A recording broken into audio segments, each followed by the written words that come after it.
Norah Adhiambo in Nairobi, and we welcome our viewers in Kenya and around the world to Checkpoint. This program takes global and exclusive look at evocative issues affecting public attitudes in sports, arts and culture, health and education. Let's take a look at these stories making headlines. Multiple Israel soldiers injured in West Bank ramming attack, driver shot and killed. 3 Israel Defense Force soldiers were injured in a car ramming attack in the West Bank Monday. They were carrying out engineering work on the road at the time of the attack. The incident took place at the Gush Ezon junction along Route 60, south of Jerusalem. The driver struck the 3 Israel soldiers, leaving one of them with a moderately severe injuries. Italian police arrested Palestinian planning chemical attack. On Wednesday, the Italian police arrested a 38-year-old man who has reportedly planning a chemical attack in the Sardinian city of Macoma. He intended to poison the public drinking water system using rat poison. The plot was accidentally discovered by his neighbor, who informed the police, and after a considerable period of investigation, the suspect was arrested just before he could carry out the poisoning. Attitude toward American culture. Attitude toward American popular culture varied dramatically by age around the world. In 19 of 20 countries, there is a difference on this question between those under age 30 and those 50 and older. For instance, in Germany, a remarkable 94% of 18 to 29-year-olds like US music, movies, and television, compared with 47% of people aged 50 and older. Age gaps nearly as large are also found in Russia and France. When Americans are asked whether they like foreign music and movies, 53% say they do, while 39% respond they do not. Among the 3 global stories, our main focus will be on Kenyan artists are rarely given a chance by Kenyans to showcase their potential. While they are willing to pay up to 5,000 shillings to attend concerts from international artists. Kenyans do not embrace their local music, they prefer listening to music from other countries like Tanzania and Nigeria more than their own artists, leaving our artists cross-fingered to wait for an invitation for them to perform. Even advertising companies are not left behind in neglecting musicians and artists when promoting their products. They will rather go to South Africa or hire foreigners to promote their products. Feel free to comment your views on my Twitter handle @Norah Adhiambo. Kenyans prefer international music rather than the Kenyan music. As a result, it shows that we are not embracing our own culture. We are carried away with the Western culture when it comes to music. 70% of Kenyan citizens listen to international music, and the largest percentage are the youth. We have seen the things that they look into music, such as the beats, lyrics, and the message of the song. We do not support our artists, but we support artists from the other country. The biggest problem in Kenya is that our artists do not support each other in their music industry. Unlike other countries, mostly they work together and encourage one another, or they do a collab with a fellow musician. Kenya artists compete a lot, and no one will want to see the other one prospering. So we can make them not only to our country but to the world by using the artists to advertise companies and products. This will help them solve their financial problems. I prefer international music because the artists and the musicians are creative, they have content, and they're well defined. For example, let's look at the gospel sector. The Kenyan musician and the gospel, some of them aren't well known. We don't know if that's singing secular, contemporary, or gospel. But for example, in Tanzania, you will know this is gospel, you will know this is secular. Yeah, and Kenyan music is so boring. They don't have content and they're not creative. I love listening to both international and Kenyan music because international, they're full of creativity. It's fun to listen to. They have different genres of music like hip hop, trance, trace. But I don't like. Okay, I love Kenyan music because it's our culture. But the problem with Kenyan music is the fact that we're not original, we are not united. Our Kenyan musicians do not like helping each other out. So, but I feel if we become more united, more original, like the Nigerians, our music will go far. Yes, Nora, I can hear you. As you can see, most of the youth prefer the international music. The response to that is they have good lyrics and beats which are entertaining and makes you enjoy the music. More unlike our Kenyan artists, they went further to explain that Kenyan artists are not good and are not good with the lyrics, and it's not even entertaining.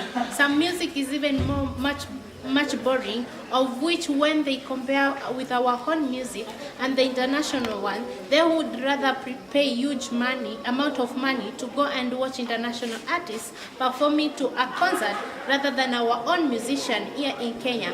Back to you in studio, Nora.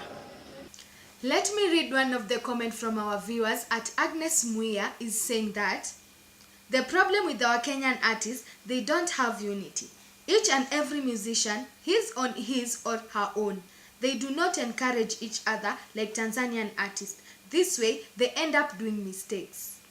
Today, I'm joined with a panel of opinion leaders. With me here is Mr. Mark Karanja. He's the DJ. He will tell us what is lacking in Kenyan music that make most people not supporting our own music. Instead, we prefer international music.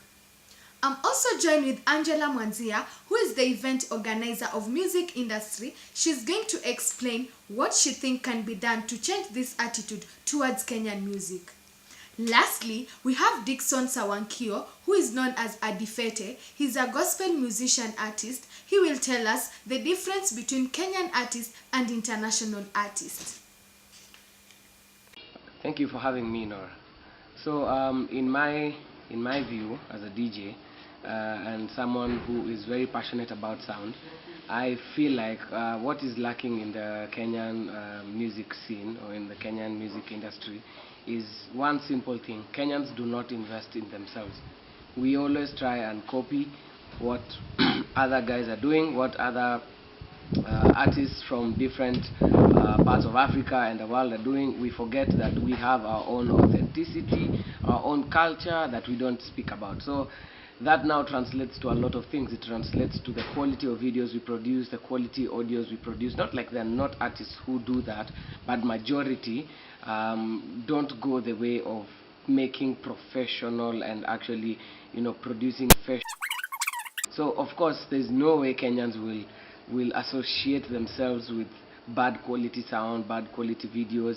They won't associate themselves with songs that do not have meaning, not to mention names, but you can't have a song that is just singing about how you woke up, how you dressed, how you ended up getting to a venue or whatever. It's not compared. That's not quality. And don't forget, Kenyans have quality already. Kenyans, in terms of music-wise, in terms of technology, innovation, Kenyans are way ahead.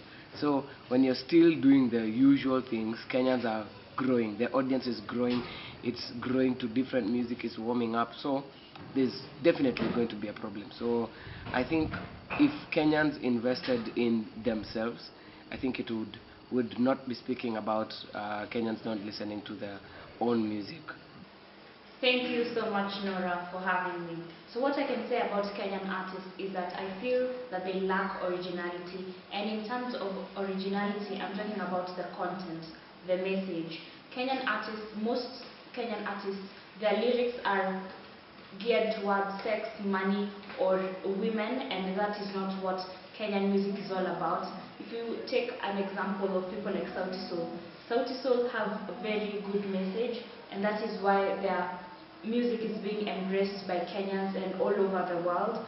And the other point is about frequency.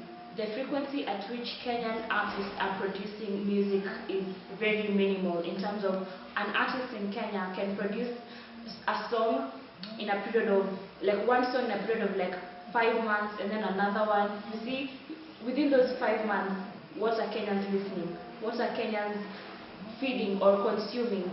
So you tend to see that a lot of people go to the international scene just to get their music. The other thing is about advertisements. About the frequency, you see that a lot of Kenyans maybe don't have enough funds to produce music as much, like as frequent as they would like to. So for the advertisers, I'd actually seek advertisers to actually put our Kenyan artists on billboards, on advertisements, for example like Coca-Cola, Safaricom and everything, so that they can get that money to enable them to produce as much music as possible. The other thing is concerts. Kenyan artists don't put up a lot of concerts as much as international artists, and I think this is something that Kenyans really want. For example, if Wizkid comes to Kenya and puts up a concert, a lot of Kenyans are willing to pay a lot of money to actually attend to that concert. But you see, if Kenyan artists could go the concert way, maybe it will give a lot of Kenyans a platform to actually listen to their music. And lastly is about support. I think Kenyan artists should support each other, just like the international artists do, in terms of collaborations, in terms of content creating. Just help someone script their music, help someone produce, help someone with funds here and there, and just moral support in general. Yeah, and so when I finish, I would just want to say that Kenyan artists should just try as much as possible to make more music in terms of originality, creativity, and the frequency, so that Kenyans can actually consume Kenyan music and actually appreciate Kenyan music. Well, thank you so much, Norah, for having me. And on that issue, the principle still remains to be the same. Like Jesus said, that a prophet is never welcomed at his own home. As you know that I have been into various places, various countries, and the complaints have been the same, where the artists over there complain about receiving good reception in their own homes as compared into other places.